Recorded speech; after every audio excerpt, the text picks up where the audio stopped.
Part two of a Global News exclusive. Recently obtained documents show the Premier instructed former Housing Minister Steve Clark to protect the Greenbelt when he first took office 5 years ago. It is a stark contrast to what has happened since, with parts of the protected land now opened for development, in a process that has been denounced as rushed and flawed. Our Queen's Park Bureau Chief Colin has more. Colin. Well, Alan, the 2018 Housing Minister's mandate letter shows the evolution of the Greenbelt scandal.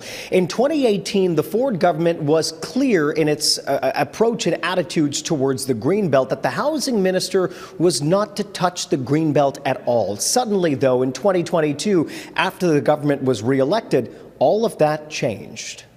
It was months before the 2018 election when Doug Ford found himself facing his first Greenbelt scandal. In a private setting, Ford promised to open up a big chunk of the Greenbelt for housing development. I've already talked to some of the biggest developers in this country, but it was their idea as well. Give us property, we'll build, and we'll drive the cost down. That private promise led to public backlash, forcing Ford to pivot. Anything we look at the Greenbelt, give you my commitment, it will be replaced. But mandate letters exclusively obtained by Global News revealed that when Ford became Premier in 2018, his instructions to his then Housing Minister Steve Clark was clear. The minister was to increase housing supply while protecting the Greenbelt.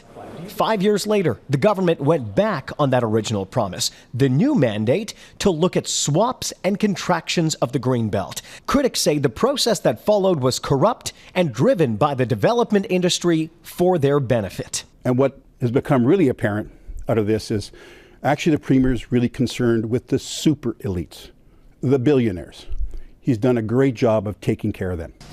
In 2018, the Premier also instructed his housing minister to start reviewing the role of the mayor, which eventually led to strong mayor powers across Ontario. And renters were targeted as well. The Premier ordered his minister to target rent control, which was eventually eliminated entirely for newly constructed units. The letter shows they had a secret agenda to upend local democracy and target renters by eliminating rent control on new buildings. The Global News mandated series continues. And as part of the mandated series, Global News has now released the mandate letter given to the Minister of Social Services in 2018. That ministry was responsible for the Ontario Disability Support Program. The minister was instructed to try to figure out ways to transition as many people off of disability supports as they could and back into the workforce. That entire letter now on our website, globalnews.ca. Reporting live at Queen's Park, I'm Colin. Alan, back to you. Thank you, Colin.